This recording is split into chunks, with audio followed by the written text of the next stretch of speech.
Welcome back, everybody. Red G Fox. And here's my little red fox. I've actually had that. I keep forgetting to bring him in the room. His name is actually Red in honor of Red Fox. So, yeah, I remembered this time to put him in the episode. All right, so this week on episode review, we are going over the second episode. It's called, what's the name of it? Happy Birthday Pop. It's his birthday. We know, sometimes with the episodes I forget. You know the name of the episode. I'll always have it listed at the bottom. But we know the main story of it. And this one, in my opinion, really picks up where I feel like, now I do know all these are taken from Steptoe and Son. If you're not familiar, if Steptoe and Son is a British comedy. The whole first season was basically the same story taken from the British version. And this one, the first one was, we talked about last week, was a really good setup. This one does feel like the Fred Sanford we get to know and love throughout the series. This one has such a different vibe from the very first episode where you feel like, hey, it's feeling out, you're getting to see him. Right now, it jumps right into where when I watch it, as being a big fan, as most of us are, as you watch it, you could sometimes get confused with, Happy Birthday Pop, where you feel like, hey, was that season 2? Was that the end of season 1? Whatever. Because it has so much great humor between Fred and Lamont, how they go back and forth. So let's get to the premise first. It opens up as we get the opening scene. Fred is right there. We know what he's doing. He's calling. He just turned 65, so he's planning on retiring. And he's done. He's done working. He's done doing everything for Lamont. He's built this business, and now Lamont can take over, and he's just going to relax. But he finds out it's going to take much more time than he thinks, and he has to call the Social Security office and waits. Well, Lamont comes home, and it's Fred's birthday, and Lamont's not showing anything. He's not showing any kind of signs that he knows it's Fred's birthday. He's got some magazines and books and a box, and Fred's, waiting for him. Hey, what's going on? Nothing. And then, of course, Fred pulls the old, I'm not going to be around much longer, which we always love, that line that he goes, and we saw it in the first episode, and here's second episode, it's already coming right out, bringing the guns out that Fred loves to do. Then Lamont says, hey, happy birthday. He's got him the hat. He gets him the present. Fred's all excited. He opens the hat, and this is one of the top 5 funniest moments of the scene of this episode, is when he puts on the hat, and he's trying to, what I love about it is you see Fred and Lamont, right? And they're both checking it out, and he likes it a certain way. He's got the brim up, and then Lamont tells him I can pull it down, and he's like, nah, it makes me look like a cop. It's not good for this neighborhood. And that's exactly the point. That's why it's so funny. And then he tries it a different way, and what I absolutely love when Fred says this, he's all, nah, he said, that kind of make me look queer. He said, you don't want a pop who looks queer.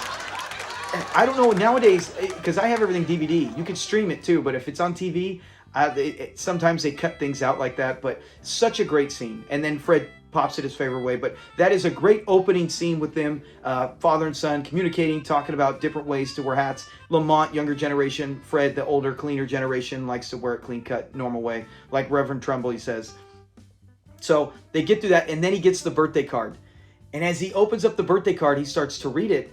And I don't know, has anyone else, you can comment, have you guys ever done this? I've never read a birthday card out loud in my life, other than maybe like a 9-year-old kid, where you read it for your friend who bought it, or the parents. And never since I was a teenager on have I read a card out loud who got it for me. It is kind of strange. And Lamont is like, come on, Dad, I bought the thing. I know what it says. And Fred's like, I want to read it. And he's like, happy birthday, Pop. And then Lamont cuts him off. Happy birthday, Pop. And then Lamont cuts him off. And he keeps doing it. And this whole scene from the birthday card, it's right after. So this is another top 5 funny scene in the episode. It's full of good stuff. But ones that always, like, to me, a lot of experts, or not experts, but diehard fans, we've seen this one 100 times. So sometimes you're waiting for certain scenes, and this is one that always has me laugh out loud. Always busting up. It's when he won't let him say it. I think he says it 5 times. On the 5th time, he finally gets to go, happy birthday, Pop. And he reads the whole card. And then Lamont and Fred go back and forth to where he's like, you know what? It's kind of mushy. I didn't care for it. And then, of course, Fred, being grouchy Fred, gets mad, says, you don't want the card. And they have a great exchange back and forth, the hat, the card. Then at the end, he says, yes, I love, and then Fred says, thank you so much. So that is an amazing part of this episode. And right away, we're only like less than 6 minutes into the episode, 6-7 minutes in. And they've already got 2 great scenes. And it, like I said, it just right away, it starts feeling like the Sanford and Son we've all come to know and love. We love them all, but we do know each season has different rankings. And in this episode, I really think this captures some of the classic Sanford and Son.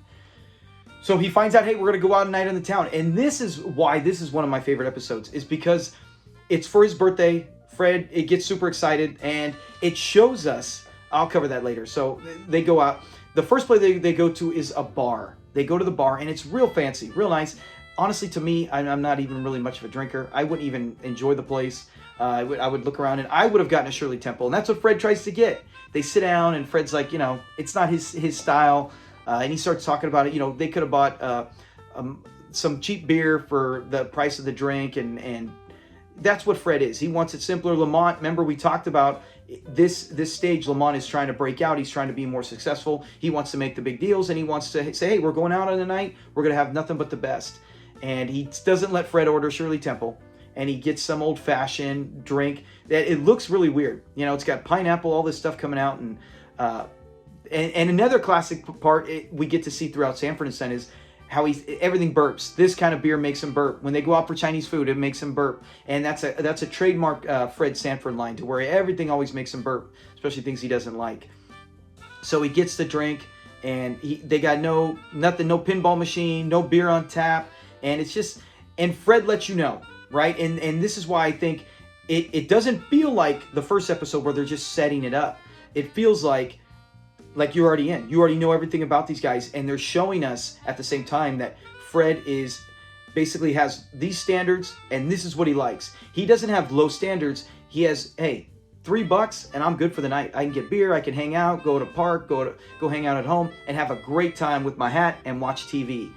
While Lamont is like a lot of times younger generations, they want to go do this and go out because it sounds better when you say, I went to this great bar, I went to this great restaurant, as opposed to, hey, I went and grabbed McDonald's and sat at home. And older people, we might not care. Hey, we just want to eat and relax. And that's how you see both of them. And they go back and forth almost like a married couple, which is historically great in this series. We see it a lot.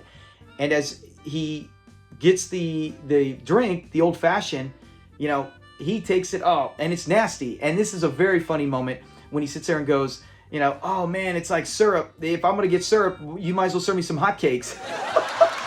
And that's the whole point, is that he hates it. He hates everything about it. And Lamont's like, forget it. We can't do nothing. So they get out of there. And then, of course, Fred has to make a scene. You get some beer on tap. Get a pinball machine. How do you not have a pinball machine? And they go out, and now the next place is to the movie theater. I don't know what Lamont's thinking.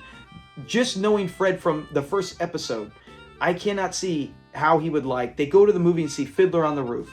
And we know it's a huge Broadway play. It's a very popular movie. Honestly, for myself, I don't know, comment if you've ever seen the movie. I cannot get through 20 minutes. I've tried it twice. Both times, within the first 20 minutes, I fell asleep. So I'm on Fred Sanford. I'm on Fred's side on this one. While Lamont, it praises it and says how great it is. And remember back in the day when you would have intermissions for movies if they were too long, or halfway through you can go out, restroom breaks, you can get concessions. It was a good way to get more money for the food. Yeah, I remember that very early on as a kid. Once in a while, not every movie, but they would have that in some movies. And they don't do that anymore. But in that, they're in the concession. They're at the halftime basically, and Fred's like, "There's more." I don't want this. And then Lamont's like, "Hey, this is a hit movie. It was great on Broadway." And he's like, and he says, "Yeah, because they're Jewish." And he's like, "Well, what about New York?" He's like, "Oh, they got a lot of Jews there." He's like, "Then why did it play so well in Japan?" They got a lot of Jews there. So he's chalking it up to people who only are Jewish loving the movie, which of course we know it's not true. But that's how Fred was looking at it, which was great. It was hysterical. Then Lamont's like, "Forget it." Fred's like, "Hey, you go back in, you go watch it, enjoy the movie, and I'll go home. And like I said, enjoy my night. Thank you for the hat." So Fred's trying to be gracious. He's trying to be nice and say, "Hey, thank you so much for this. I'm ready to move on. And I appreciate it." And Lamont's like, no, we're going to do this. We're going to have a good night. Like if this was nowadays, Lamont would have probably posted on social media at the bar. He would have posted the movie, would have gone all over Twitter or Instagram. And now, that's how it is with the younger generation. They want to put everything, while Fred's like, "Look, let's just do it. Let's just go home, find something I want to do." It is his night. It is his birthday. But Fred Lamont tries one more time, and they leave the movie. And he's like, nah. And then Fred wants cartoons. And I had to tell Samuel, who was watching it with me, my son, because he watches these with me when we do it. And I'm like, yeah, they used to have cartoons in movies. Remember Woody Woodpecker? You could see some of the classics, the black and whites, the Mickey Mouse, the Looney Tunes. But anyway, so they leave. And now comes probably the best part. The whole episode, this is probably the whole thing, multiple scenes in here are top 5 funny moments. the whole Chinese restaurant, when they get in there and the waiter is just hysterical, his accent, the way he presents himself, he does his job so well at selling it as the stereotype that they present. And they sit down and they're ready to order, and you can see multiple times Lamont's always smiling, but it looks like it's his real smile, like, hey, I'm Lamont, I'm having fun. But a couple times he smiles like he's breaking character. And you can catch Fred when they serve food one time and the waiter's repeating everything it is. You can see Fred, he's like, he's looking and he's trying not to break character and laugh, but he does get a couple grins, which I absolutely love. But he comes in and everything that they talk about you're going to get. And he's like, what's this? And the guy's like, oh, it's, it's this, and it's Crippler. And Fred's like, that'll kill you. Everything on here will kill you. And it's not healthy. And Lamont's like, look, you're gonna enjoy it. You're gonna enjoy it. And then the food comes out, and Fred, who just keeps having snappy points, and he even needs a chair for his hat, right? He's gonna take the hat off, but he needs a chair, and he gets there and lays it over. He doesn't want to get dirty, so at least he's taking care of his hat. And while he's there, I'll get to this in a second, but he's sitting down, and they're having the food, and then when they bring it, and the guy's bringing all the food, and Fred can't stop laughing. Great scene. But then he tells Lamont, oh, they probably gave it a shot, like, poisonous shot to kill anything so that it doesn't move when they bring it on the table. And then there's, Fred being Fred, given the stereotypes. And that's it. Lamont loses it. I'm actually shocked that Lamont even went to this point to go to the restaurant. But Lamont loses it. He's done. He's paid the bills. We've seen him do this in future episodes as well. Like I said, it's always amazing Lamont puts up so much with his dad when he knows how his dad is. But they go, and he takes off and pays the bill. And then Fred... It's his birthday meal. He doesn't eat a single thing. That's one thing I don't get. I know he doesn't like it. At least try it.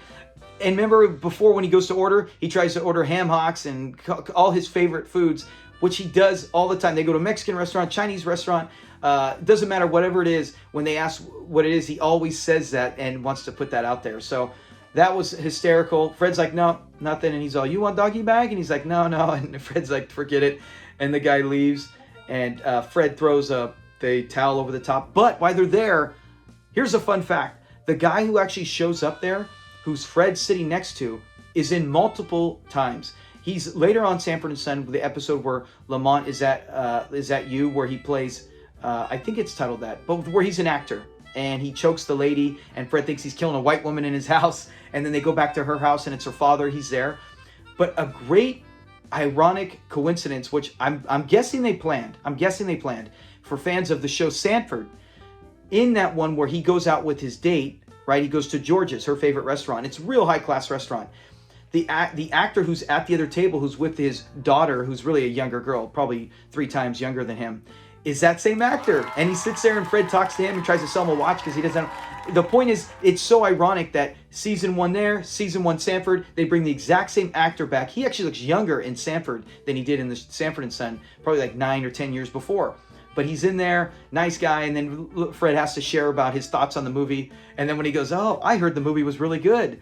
And Fred looks over at Lamont. He must be one of them. Another top 5 moment.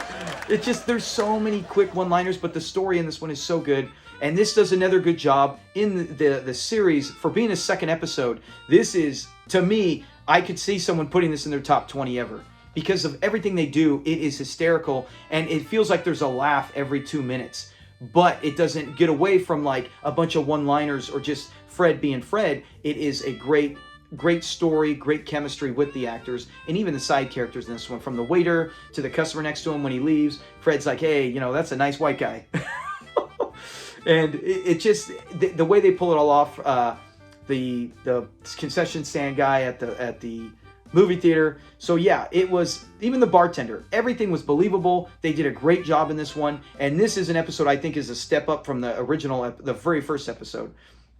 So that is it. So in the summary, characters, good. Great comedy in this one. I think Fred and Lamont really play well off each other in this one, to where a lot of season 1 and 2, you get that, where there's this friction. Lamont really looks, he does a great job acting. He really does a great job in selling his character in the first few seasons, as opposed to later. You can see where at times they don't really do much with Lamont in season 5 and some of 5, and especially season 6. It almost felt like it was mailed in. But yeah, this was a really good episode. This is one I would recommend right now if I was saying, hey, let me give you a list of 20. this would definitely be on that list because you see such good back and forth with Fred and Lamont in this one, and they're basically both the main stars of it. Another fun fact before we get out of here, this Chinese restaurant, including the waiter, were the exact same place and person used in the episode where Lamont goes on a date with Julio's sister. And then Fred and Julio's mom are there spying. And of course, who comes in but Skillet and Leroy? That is a hysterical scene. Those two together, I wish they were in more, Leroy and Skillet, throughout the series, but they did get in for a little bit. But they come in and they catch Fred and they think he's going on with this little La Cucaracha lady. But this is the same place from that episode and the same great, amazing waiter actor. So another fun fact, we do get to see him later on, which I do like when they do that. Because then it captures that realism of being in the same place, right? You get the same, it wasn't the same actor used over and over again. It's the exact same place where you're like, hey, we've been here before. And before you take off this week on Friday's Fun Facts episode, it's going to be on the great Slappy White, who plays Melvin in season 1. Really wish we had more of him, but that's the way it goes. But yeah, we'll have some fun facts on him, on his history, his life, his acting career. So hopefully you can tune into that on Friday. Thanks, guys.